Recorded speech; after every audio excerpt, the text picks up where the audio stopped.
Yeah, when it comes to performance analytics and bringing a better team onto the field, a more prepared team, and so on. Obviously, there are some big advantages to the games being digital, and this is one of the questions that I most often get is, how much easier does that make? Or there's kind of the assumption that since these are digital games, it must be a whole lot easier to get all this data. Imagine what you could do without you don't have to solve that problem traditional sports has solved of where does the data even come from? Do you have a farm of people sitting at computers watching the video and logging all the events, or do you have a person with a score sheet, tracking the box score and all that, and have to log that some way? A bunch of fancy cameras around the field that are capturing everything and calculating angular momentum of every player's movements and all these things.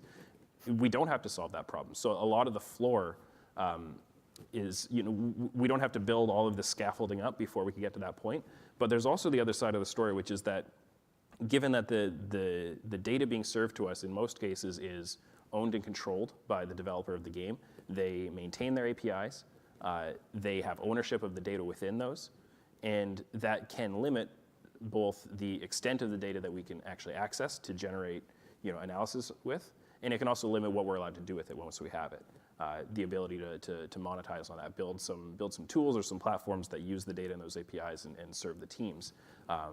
You can't, when you've built the infrastructure yourself and the technology to gather that data, you then have full control and ownership to go and execute and build a business on that and build third-party platforms and so on. And you also, you reduce your ceiling a little bit in the esports environment of, in a physical game, you have the opportunity, yes, you have the need to put up all these fancy cameras, but you also have the opportunity to do so and get whatever you want, because in theory, this is all public data that you can see with your eye, so you can record whatever piece of it you want. In an esport, if you want to gather some piece of data that's kind of behind the curtain of the game itself that you can't actually see, say, on the screen, you need permission to do that. You need to kind of have a partnership or some approvals to do that. And you can only get at certain pieces of data if the technology of the game itself allows you to do so.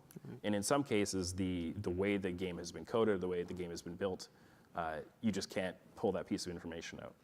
So there are opportunities to it, but there are also some limitations, and it involves a lot of things to do with partnership conversations and relationships. And